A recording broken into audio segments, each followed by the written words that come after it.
Hey guys, part 2 में आपका स्वागत है। इसमें हम पढ़ रहे थे आपका human values and environmental studies के बारे में, जो कि आपका BA, BSc, BCom, BBA and ये आपका थर्ड सेमेस्टर का जो है पेपर होता है को करिकुलर। तो आइए शुरू करते हैं। अगर आपने पार्ट 1 नहीं देखा तो प्लीज़ चैनल पर जाकर पार्ट 1 देख सकते हैं। अब पार्ट 2 में हम 51 से लेकर 100 क्वेश्चन कवर करने वाले हैं, तो वीडियो को शुरू से लेकर अंत तक जरूर देखना। आइए शुरू करते हैं। तो आपका क्वेश्चन कह रहा है कि डिट्रोवर्स प्राइमरली फंक्शन एज, जो आपके मृत भक्षी होते हैं जो कि मरे जानवरों को खाकर अपना भोजन बनाते हैं, तो वो प्राथमिक रूप से कार्य करते हैं।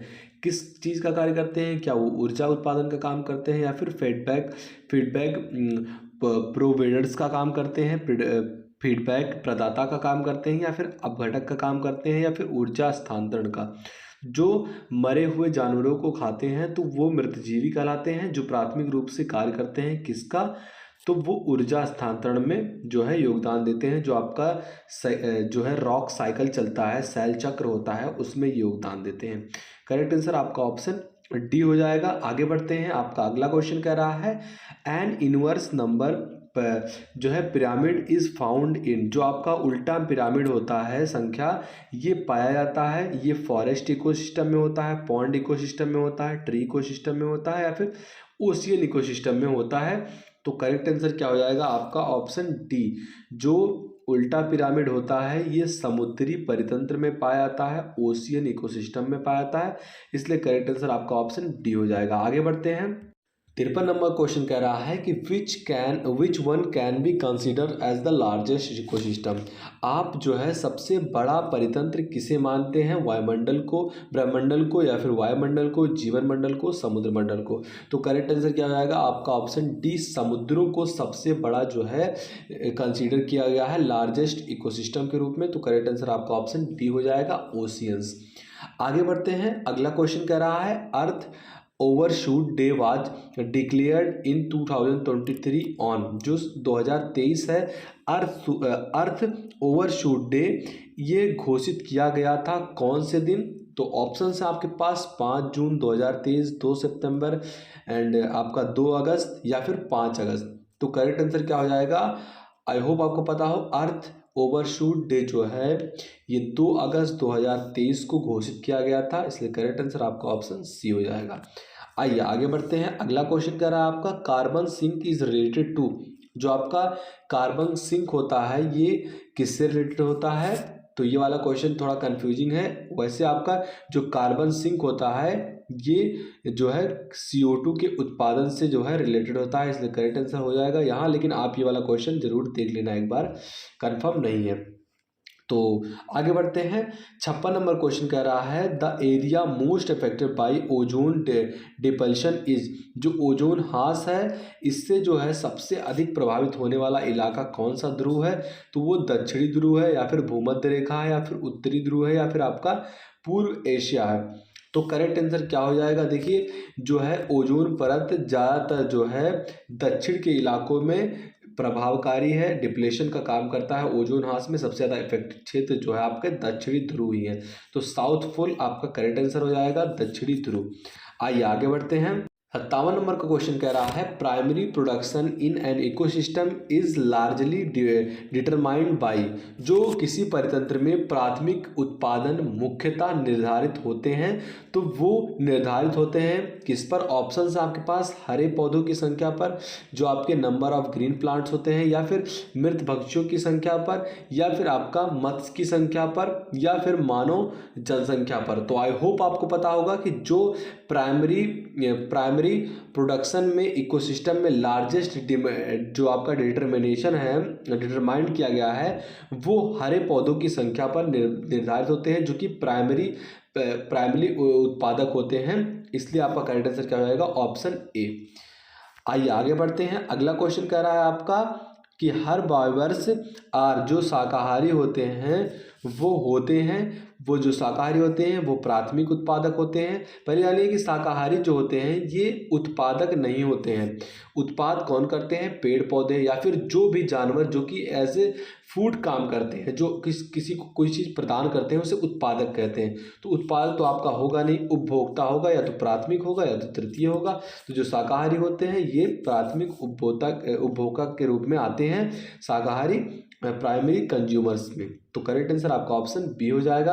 आइए आगे बढ़ते हैं। अगला क्वेश्चन आपका कह रहा है AQI in India is measured by, जो आपका भारत में वायु गुणवत्ता संकेतांक है, इसको मापा जाने वाला इकाई कौन सा है?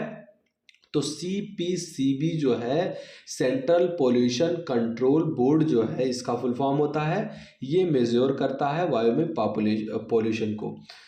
आगे बढ़ते हैं। वायु में गुणवत्ता के संकेतांक को ये मापता है, इसलिए करेक्ट आंसर आपका ऑप्शन ए हो जाएगा। आइए आगे बढ़ते हैं।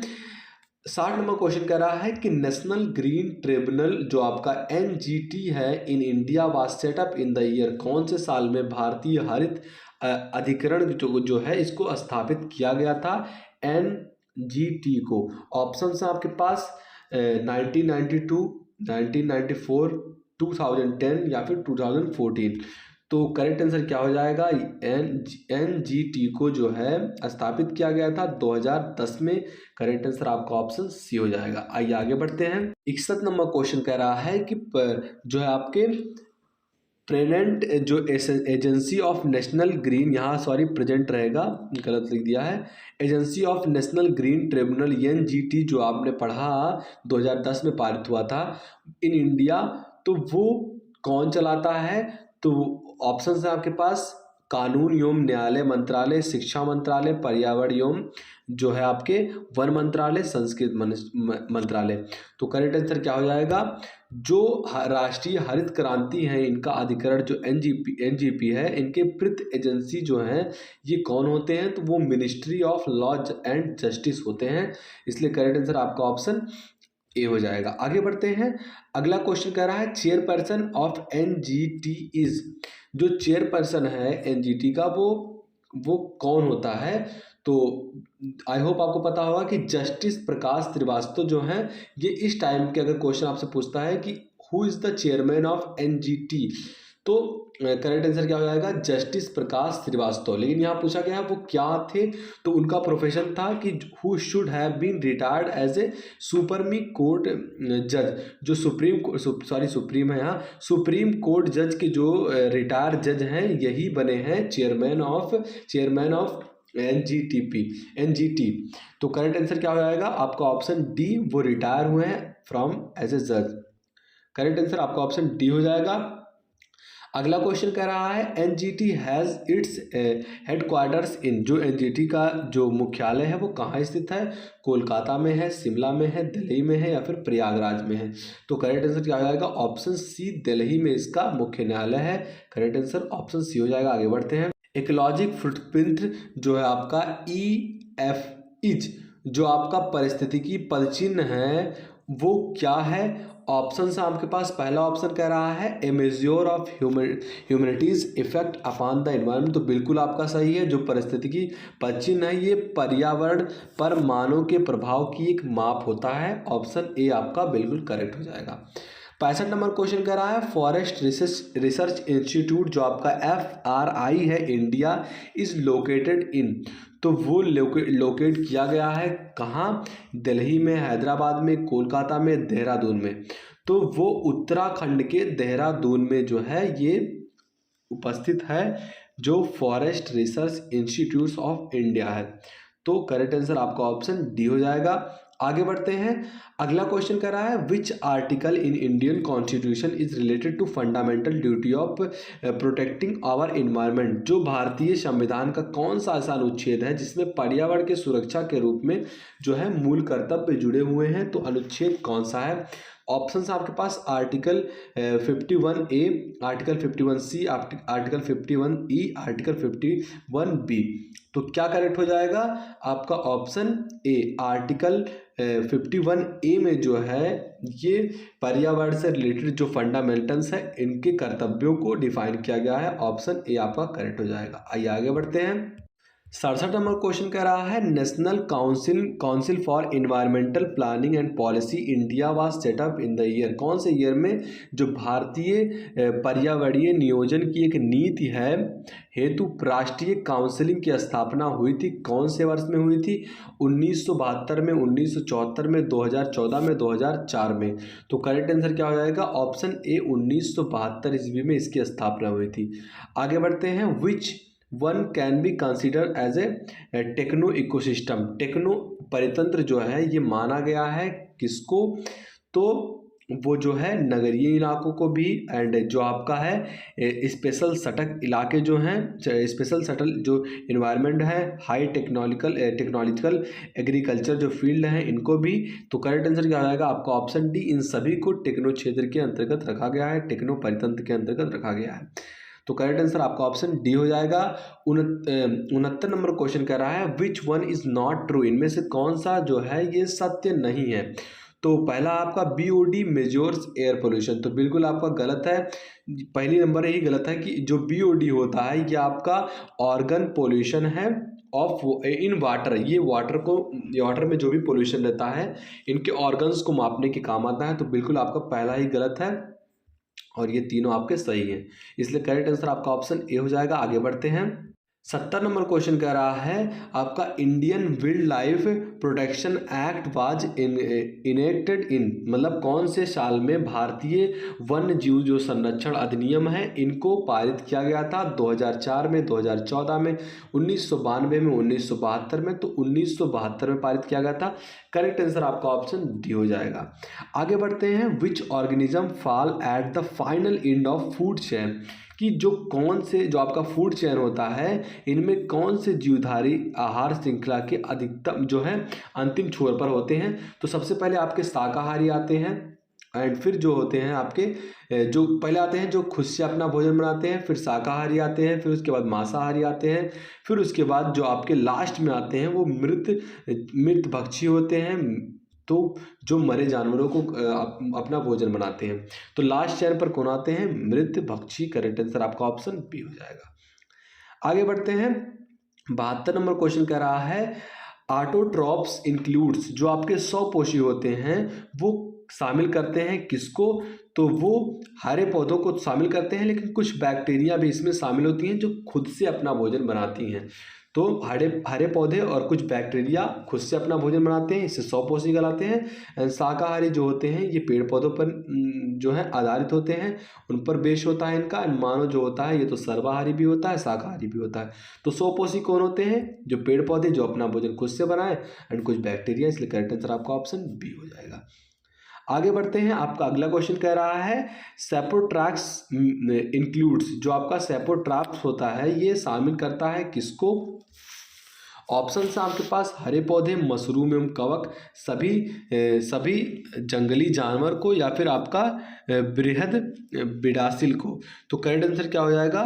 ऑप्शन ए आपका करेक्ट हो जाएगा, ये शामिल करता है सभी हरे पौधों को। करेक्ट आंसर आप ऑप्शन ए हो जाएगा। आगे बढ़ते हैं, नंबर क्वेश्चन कह रहा है a notable figure in the Chipko movement was Sunderlal Bahuguna, this movement was based on ethics of, जो आपका चिपको आंदोलन था वो सुंदरलाल बहुगुणा के द्वारा किया गया था, जिसमें पेड़ पौधों के मतलब संरक्षण से रिलेटेड था, बहुत पेड़ पौधों को काटा जा रहा था, तो इन्होंने एक मोर्चा उठाया था। उस आंदोलन की नैतिकता क्या थी ये आपसे पूछ रहा है। तो उसमें क्या आक्रामक आंदोलन था? तो बिल्कुल नहीं। वो कानून के प्रवर्तक थे? बिल्कुल नहीं। जो सक्रिय प्रतिरोध थे? बिल्कुल नहीं। तो इसमें से जो था आपका कौन सा नैतिकता था? तो सत्याग्रह एवं अहिंसा के रास्ते पर चलकर वो पेड़ों से चिपक जाते थे जाकर, एंड वो पेड़ों को बचाने का ट्राई करते थे, ऐसा नहीं कि वो विद्रोह करते थे। तो सत्याग्रह गांधी जी का नियम है, इन पर चलकर वो जो है बजाते थे। करेक्ट आंसर आपका ऑप्शन बी हो जाएगा। आगे बढ़ते हैं, अगला क्वेश्चन कर रहा है फ्लाइंग एश उत्पादित होती है किससे? जंगल की आग से, घरेलू खानों से, एंड आपका तापीय पावर प्लांट से, या फिर समुद्रों से। तो करेक्ट आंसर क्या हो जाएगा आपका? ऑप्शन सी, तापीय पावर प्लांट से। तो थर्मल पावर प्लांट से जो है फ्लैश एड जो होता है ये प्रोड्यूस होता है। आगे बढ़ते हैं, अगला क्वेश्चन कह रहा है आपका 76 नंबर का कि केमोसिंथेसिस, रासायनिक जो संश्लेषण है, is a process by process by which, जिससे क्या होता है। तो ये वाला क्वेश्चन आप देख लेना, वैसे ज़्यादातर आपका एयर पोल्यूशन से रिलेटेड है, इसलिए देख लेना ये क्वेश्चन। सी एंड डी में कन्फ्यूजन है, आप ये वाला क्वेश्चन देख लेना। आगे बढ़ते हैं। 77 नंबर क्वेश्चन कह रहा है the international day for the biological diversity is a United nation sensation international day for the promotion of biodiversity issue it is currently held on. जो आपका जैव विविधता मुद्दों के प्रति जागरूकता बढ़ाने हेतु जैव विविधता के लिए अंतर्राष्ट्रीय दिवस एक संयुक्त राष्ट्र पारित दिवस है। यह वर्तमान में मनाया जाता है। कौन से दिन मनाया जाता है? तो ये 22 मई को मनाया जाता है। करेक्ट आंसर आपका ऑप्शन बी हो जाएगा। आइए आगे बढ़ते हैं। 78 नंबर क्वेश्चन कह रहा है largest proportion of electricity produce in India comes from. वो कहाँ से आती है? तो वो तापीय पावर प्लांट से आती है। तो करेक्ट आंसर आपका ऑप्शन बी हो जाएगा। आगे बढ़ते हैं। Swami Vivekananda address the parliament of religion in Chicago. तो जो स्वामी विवेकानंद थे, शिकागो में धर्म सांसद को संबोधित किया था कौन से साल में? 1881 में, 1893 में, या फिर 1902 में, 1942 में। तो ये वाला क्वेश्चन बहुत बार पूछा गया है। आई होप सबको पता होगा कि स्वामी विवेकानंद ने भाषण दिया था शिकागो में जाकर। तो वो कब दिया था? 1893 में। ऑप्शन बी आपका करेक्ट हो जाएगा। आगे बढ़ते हैं। 80 नंबर क्वेश्चन कह रहा है आपका कि one of the prominent representatives of non वेदावाद, जो नव वेदांत हैं के सर्वप्रमुख प्रतिनिधियों में से एक थे। कौन थे? तो महात्मा गांधी थे, डॉक्टर वी डी सावरकर थे, या फिर पंडित दीनदयाल थे, या फिर स्वामी विवेकानंद थे। तो करेक्ट आंसर क्या हो जाएगा आपका? Option D, Swami Vivekananda was the नव वेदांत के जो है रिप्रेजेंटेटिव थे। करेक्ट आंसर आपका ऑप्शन डी हो जाएगा। 81 नंबर क्वेश्चन कह रहा है कि टाटा सामाजिक विज्ञान संस्थान जो TISS है वो स्थित है, कहाँ स्थित है? तो मुंबई में स्थित है। करेक्ट आंसर आपका ऑप्शन डी हो जाएगा। आगे बढ़ते हैं। अगला क्वेश्चन कह रहा है आपका Shri Bhagavad Gita is a part of Hindu epic. कौन से जो श्री भगवद गीता है ये हिंदू के कौन से महाकाव्य से लिया गया है? क्या वो रामायण से, महाभारत से लिया गया है, या फिर श्री महाभागवत से लिया गया है, रघुवंशम से लिया गया है? तो आई होप सबको पता होगा, ये वाला क्वेश्चन बहुत ही ईजी था। तो ये कहाँ से लिया गया है? श्री माँ भगवत गीता श्री माँ भागवत से लिया गया है, इसलिए करेक्ट आंसर आपका ऑप्शन सी हो जाएगा। बायोस्फीयर जो 2 है ये क्या है? तो ये ग्लोब का एक मंडल है, मॉडल ऑफ ग्लोब है बायोस्फीयर 2। आगे बढ़ते हैं। 84 नंबर क्वेश्चन कह रहा है विच आर या is true about Wikipedia. Wikipedia के बारे में आपने बहुत बार सुना होगा विकिपीडिया के बारे में। तो वो विकिपीडिया के बारे में कौन सा सही है कौन सा गलत आपको ये बताना है। तो कह रहा है एन ऑनलाइन शॉपिंग कंपनी, क्या एक ऑनलाइन शॉपिंग कंपनी है? तो जी हाँ, ये बहुत सारे देशों में जो है ऑनलाइन शॉपिंग कंपनी के रूप में भी काम करती हैं। एज ए फ्री जो आपका एक ऑनलाइन मुक्त ज्ञान कोश है। तो बिल्कुल सही बात है। एंड थर्ड आपका है या कुछ देशों में एक आम डेटाबेस है। तो बिल्कुल सही है। कुछ देशों में सोशल मीडिया के रूप में जाना था, तो बिल्कुल ये आपका गलत हो जाएगा। इसलिए करेक्ट आंसर क्या हो जाएगा? जो 1, 2, 3 है ये तीनों करेक्ट हैं, तो बी करेक्ट हो जाएगा। आगे बढ़ते हैं। 85 में क्वेश्चन कह रहा है which is are true about Twitter. Twitter जो है नाउ रिब्रांडेड एज एक्स के रूप में इसे बताया गया है। लेकिन जो ट्विटर है ये इसके बारे में कौन सी चीज़ें सही है कौन सी गलत है? तो सोशल मीडिया का एक प्लेटफॉर्म है ये, आपका kind of social media network है। एंड सोशल मीडिया एक kind of social media networking site है। तो दोनों सही है आपका। एक माइक्रो ब्लॉगिंग वेबसाइट है एंड ऑनलाइन फ्री डाटाबेस है। तो बिल्कुल सही है, इसलिए आपके चारों ऑप्शन करेक्ट हो जाएंगे। Option D. आगे बढ़ते हैं।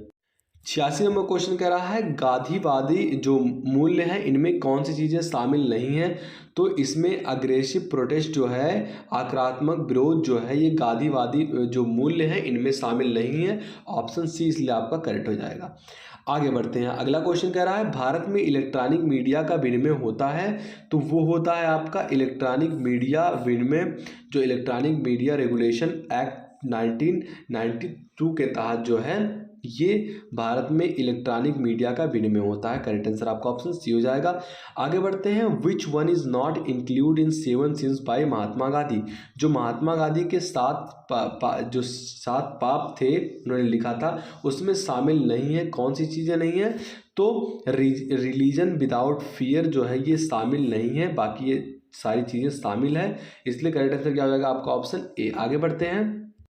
The list of 7 social sins was publish by Mahatma Gandhi in. वो पब्लिश किया गया था, कहाँ पब्लिश किया गया था, कौन से न्यूज़पेपर में? तो यंग इंडिया में। करेक्ट आंसर आपका ऑप्शन ए हो जाएगा। 90 नंबर क्वेश्चन कर रहा है। The tragedy of commons is a paper written by. जो द ट्रेजेडी ऑफ कॉमन्स है ये पेपर है, ये लिखा गया है, किसके द्वारा लिखा गया है? तो करेक्ट आंसर क्या हो जाएगा आपका ऑप्शन ए, जी हार्डिन के द्वारा जो है ये लिखा गया है, the tragedy of Commons. Correct answer आपका ऑप्शन ए हो जाएगा। 91 नंबर का क्वेश्चन कह रहा है आपका कि सिम्बायोसिस जो है इज ए इकोलॉजी मीन्स सहजीविता। इसका मतलब क्या होता है? तो इसका मतलब क्या होता है कि विभिन्न जो प्रजातियां हैं, ऑप्शन है आपके पास कि सहजीविता। इसके परिस्थिति तंत्र से आप क्या समझते हैं? ऑप्शन है भिन्न प्रजातियों के बीच आपसी लाभकारी संबंध या भंगुर परितंत्र के एक दूसरी परिजात पर आक्रामक हमला। तो बिल्कुल ये आपका गलत हो जाएगा। पहले में कन्फ्यूजन है आपका। एंड तीसरा क्या है? एक साथ जीवन यापन परंतु असंबंध रहते हुए। बिल्कुल नहीं, संबंध बनाओ। एंड एक जाति, जहाँ एक जाति दूसरी जाति पर निर्भर हो, तो इस तरह से भी नहीं हो सकता है। पहला आपका ज़्यादा करेक्ट लग रहा है, इसलिए ऑप्शन ए आपका करेक्ट हो जाएगा। आइए आगे बढ़ते हैं। नंबर क्वेश्चन कर रहा है अर्थ फर्स्ट है, तो ये ग्रुप ऑफ पीसफुल प्रोटेक्ट है जिसमें शांतिपूर्ण प्रदर्शनकारियों का एक समूह है, अर्थ फर्स्ट। या फिर आपका जो दूसरा क्वेश्चन कर रहा है एक अराजक पर्यावरणीय प्रवक्ता समूह है, या हमारे पृथ्वी को सुरक्षा से जोड़ने के लिए वैज्ञानिकों का एक टीम है। तो बिल्कुल आप करेक्ट आंसर क्या हो जाएगा? Option C, a team of scientist protect our earth, जिसे कहते हैं आप अर्थ फर्स्ट। ऑप्शन सी आपका करेक्ट हो जाएगा।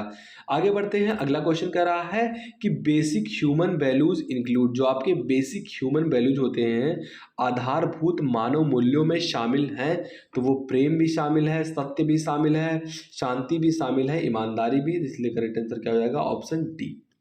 आगे बढ़ते हैं। 94 नंबर क्वेश्चन कर रहा है कौन से कथन सही है? तो ऑप्शन है आपके पास मानव मूल्य मनुष्य के मनुष्य होने को परिभाषित करते हैं। मानव मूल्य जो है आपके ह्यूमन वैल्यूज, तो ये आपका बिल्कुल सही है। एंड दूसरा क्या है? आधारभूत मानव मूल्य मानव के स्वतः निहित होते हैं, बिल्कुल सही है आपका। व्यवसाय बिजनेस में मानव मूल्य की कोई जगह नहीं है, तो बिल्कुल जगह है। अगर इस तरह से जगह नहीं बनाएंगे तो फिर आपका जो है व्यापार अच्छा नहीं चल पाएगा।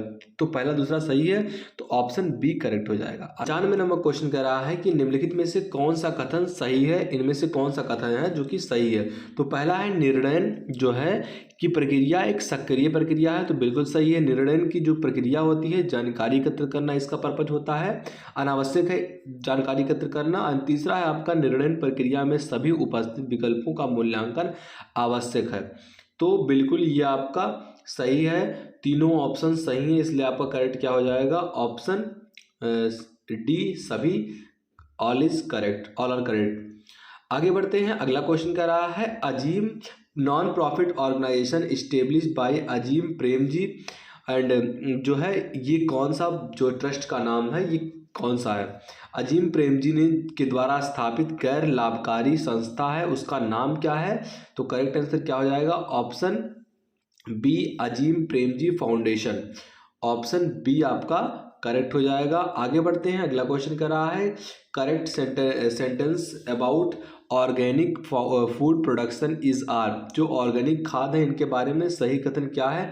कि ये जो ऑर्गेनिक फूड होते हैं, खाद होते हैं, ये रासायनिक मुक्त होते हैं, रासायनिक कीटाणुनाशक मुक्त होते हैं, या फिर खाद्य संरक्षक के रूप में रासायनिक यौगिक का प्रयोग अनुमत होता है, और बेकिंग उत्पादों से कुछ सीमा तक जो है बेकिंग पाउडर का उपयोग अनुमत होता है।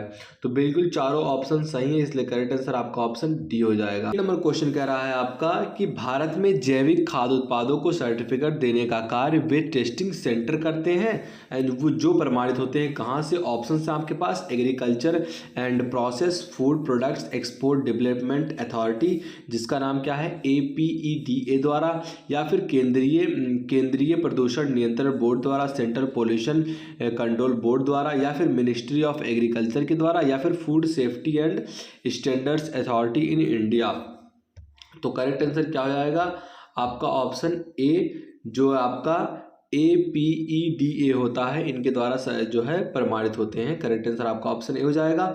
99 नंबर क्वेश्चन कह रहा है कि जो आपका logo to identify certified organic food product in India is named, जो भारत में किसी खाद्य उत्पाद के जैविक उत्पाद जो ऑर्गेनिक प्रोडक्ट होते हैं, इनके प्रमाणित होने के लिए जो चिन्ह लगाता है उस चिन्ह को क्या कहते हैं? तो उसे सहजैविक कहते हैं, या फिर जैविक भारत कहते हैं, या फिर जियो भारत बायो इंडिया कहते हैं, या ऑर्गेनिक खाद कहते हैं। तो इसे आप कहते हैं ऑर्गेनिक खाद। अगर पूरा नाम वो जो सर्टिफाइड होता है उस पर लिखा होता है इंडियन ऑर्गेनिक जो है खाद। करेक्ट आंसर आपका ऑप्शन डी हो जाएगा। आगे बढ़ते हैं। लास्ट क्वेश्चन पेपर का है आपका कि अग्नि की उड़ान पुस्तक के लेखक कौन है? Wings of Fire book is written by, option से स्वामी विवेकानंद, BD सावरकर, या फिर महात्मा गांधी, अब्दुल कलाम। तो करेक्ट आंसर क्या हो जाएगा? अग्नि की उड़ान पुस्तक लिखने वाले कौन है? APJ अब्दुल कलाम, अबुल पाकिर जैनुलाब्दीन अब्दुल कलाम। तो ये थे हमारे 100 क्वेश्चन। आई होप आपको वीडियो पसंद आएगा। वीडियो पसंद आए तो लाइक करना, चैनल को सब्सक्राइब कर लो। मिलते हैं आपसे वीडियो में, तब तक के लिए जय हिंद, जय भारत।